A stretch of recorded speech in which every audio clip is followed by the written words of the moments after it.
Good morning class 1 class. बेटा आज हम हमारा नया चैप्टर स्टार्ट कर रहे हैं जिसका नाम है बदलती हुई सांस्कृतिक परंपराएं। तो इसमें हम पढ़ेंगे कि जो परंपराएं थी, जो कल्चर था, वो किस प्रकार से चेंज हुआ था उस टाइम पे। जो हम हमारा 7th चैप्टर है ये स्टार्ट करेंगे बेटा। अब है ना, जैसे इसमें क्या था कि यूरोप को हम विश्व के बारे में, इस हमारी जो प्लस 1 की हिस्ट्री है उसमें हम विश्व के बारे में पढ़ रहे हैं, वर्ल्ड के बारे में पढ़ रहे हैं। तो इसमें क्या था कि यूरोप के अनेक देशों में नगरों की संख्या बढ़ रही थी, यानी कि जो सिटी है, शहर हैं, उनकी संख्या बढ़ रही थी और धीरे धीरे एक नगरीय संस्कृति विकसित हो रही थी। और जो गाँव नगर के लोग थे, शहरों के लोग थे, वो ये मानने लगे थे कि जो गांव के लोग हैं वो ज़्यादा उनसे सभ्य हैं, यानी सभ्य का मतलब कि ज़्यादा अच्छे तरीके से वो सारे काम कर सकते हैं। और नगर खासकर फ्लोरेंस, वेनिस और रोम कला और विद्या के केंद्र बन गए थे। तो बेटा आज हम इस चैप्टर में यही पढ़ेंगे कि किस प्रकार से उन्होंने नगरीय सभ्यता का विकास किया है। तो इटली के नगरों का पुनरुत्थान, यानी कि इटली के जो नगर थे उनका उत्थान तो हुआ था, लेकिन अब दोबारा से उनको किस प्रकार से विकसित किया जा रहा था। तो पश्चिमी रोम साम्राज्य के पतन के बाद इटली के राजनीतिक और सांस्कृतिक केंद्रों का विनाश हो गया। इस समय कोई भी एकीकृत सरकार नहीं थी। रोम का पोप, जो अपने राज्य में बेशक सार्वभौम था, समस्त यूरोपीय राजनीति में इतना मजबूत नहीं था। यानी कि जो पोप था वो अपने आप को सबसे ज़्यादा सर्वशक्तिमान समझता था, लेकिन एक्चुअली में वो इतना मजबूत नहीं था। एक अरसे से पश्चिमी यूरोप के क्षेत्र सामंती संबंधों के कारण नया रूप ले रहे थे और लातीनी चर्च के नेतृत्व में उनका एकीकरण हो रहा था। इसी समय पूर्वी यूरोप बाइजेंटाइन साम्राज्य के शासन में बदल रहा था। जो पूर्वी यूरोप था बाइजेंटाइन साम्राज्य के शासन में बदल रहा था। उधर कुछ और पश्चिम में इस्लाम एक साझी सभ्यता का निर्माण कर रहा था। इटली जो था वे कमजोर देश था और अनेक टुकड़ों में बटा हुआ था, परंतु इन्हीं परिवर्तनों ने इतालवी संस्कृति के पुनरुत्थान में सहायता प्रदान की। बाइजेंटाइन साम्राज्य और इस्लामी देशों के बीच व्यापार के बढ़ने से इटली के तटवर्ती बंदरगाह पुनर्जीवित हो गए।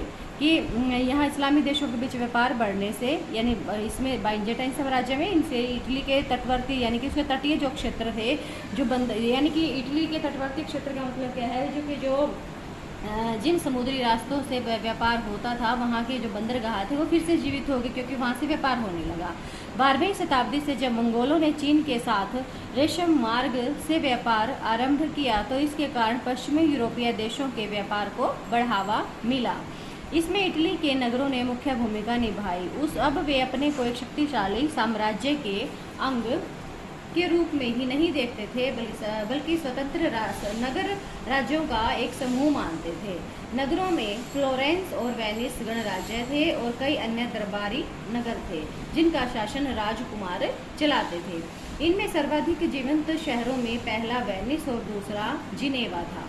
ये ध्यान रखना है बेटा कि जीवंत शहरों में, यानी कि जहाँ पे सारे काम होते थे, वहाँ पे वेनिस और दूसरा जिनेवा था। वे यूरोप के अन्य क्षेत्रों से इस दृष्टि से अलग थे कि यहाँ पर धर्माधिकारी और सामंत वर्ग राजनीतिक दृष्टि से शक्तिशाली नहीं थे। यानी कि धर्माधिकारी जैसे पोप वगैरह जो थे और ये सामंत जो थे वो राजनीतिक दृष्टि से ज़्यादा शक्तिशाली नहीं थे। नगर के धनी व्यापारी और महाजन नगर के शासन में सक्रिय रूप से भाग लेते थे। यानी कि धनी व्यापारी, धनी लोग जो होते थे, और महाजन जो थे, जिसमें नागरिकता की भावना पनपने लगी। यहाँ तक कि जब इन नगरों का शासन सैनिक तानाशाहों के हाथ में रहा, तब भी इन नगरों के निवासी अपने को यहाँ का नागरिक कहने में गर्व का अनुभव करते थे। यानी कि वहाँ सिटीजनशिप बहुत महत्वपूर्ण हो गई। सिटीजनशिप के द्वारा लोग अपनी पहचान बनाने लगे। अब है विश्वविद्यालय और मानवतावाद। यूरोप में सबसे पहले विश्वविद्यालय इटली के शहरों में स्थापित हुए। विश्वविद्यालय का मतलब जैसे यूनिवर्सिटीज जो थी वो कहाँ पे एस्टेब्लिश की गई, इटली के शहरों में। 11वीं शताब्दी से पादुआ और बोलोनिया विश्वविद्यालय विधि शास्त्र के अध्ययन केंद्र रहे। इसका कारण था यह कि इन नगरों के प्रमुख क्रियाकलाप व्यापार और वाणिज्य संबंधी थे, इसलिए वकीलों और नोटरी की बहुत अधिक आवश्यकता होती थी। कि इन जो नगरों के प्रमुख, यानी कि मेन एक्टिविटीज़ जो क्या थी वो व्यापार और वाणिज्य से संबंधित थी, तो इसीलिए वकीलों की ज़्यादा ज़रूरत होती थी व्यापार के मामलों में। तो इसीलिए ये विधि शास्त्र के अध्ययन केंद्र रहे। विधि का मतलब लॉ से रिलेटेड, कानून से रिलेटेड। तो वे नियमों को लिखते, उनकी व्याख्या करते और समझौते तैयार करते थे। इनके बिना बड़े पैमाने पर व्यापार करना संभव नहीं था। यही कारण था कि कानून का अध्ययन एक प्रिय विषय बन गया। कानून का मतलब लॉ। लेकिन कानून के अध्ययन में यह बदलाव आया कि उसे रोमन संस्कृति के संदर्भ में पढ़ा जाने लगा। फ्रांचेस्को पेट्रॉर्क इस परिवर्तन का प्रतिनिधित्व करते थे। पेट्रॉर्क के लिए पूरा काल एक विशिष्ट सभ्यता थी जिसे प्राचीन यूनानियों और रोमनों के वास्तविक शब्दों के माध्यम से ही अच्छी तरह समझा जा सकता है। अतः उसने इस बात पर जोर दिया कि इन प्राचीन लेखकों की रचनाओं का बहुत अच्छी तरह से अध्ययन किया जाए।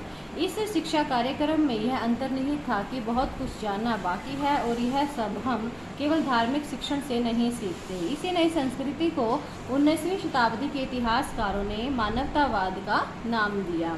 15वीं शताब्दी के शुरू के दशकों में मानवतावादी शब्द उन अध्यापकों के लिए प्रयुक्त होता था, उन टीचर्स के लिए प्रयोग किया जाता था जो व्याकरण, अलंकार शास्त्र, कविता, इतिहास और नीति दर्शन विषय पढ़ाते थे। यानी उनके लिए मानवतावाद शब्द का प्रयोग किया जाता था। लातिनी शब्द ह्यूमैनिटास जिसे ह्यूमैनिटीज़ शब्द बना है, यानी ये आपको ध्यान रखना है कि जो मानवता शब्द है वो कहाँ से लिया गया है। लातिनी शब्द ह्यूमैनिटास जिसे ह्यूमैनिटीज़ शब्द बना है, जिसे कई शताब्दियों पहले रोम के वकील तथा निबंधकार सिसरो ने, जो कि जूलियस सीजर का समकालीन था, संस्कृति के अर्थ में लिया था। ये विषय धार्मिक नहीं थे वरन उस कौशल पर बल देते थे जो व्यक्ति चर्चा और वाद विवाद से विकसित करता है। तो बेटे आज के लिए आपका इतना ही टॉपिक, क्योंकि स्टार्टिंग है इसीलिए आप यहाँ तक ध्यान से इसको समझेंगे।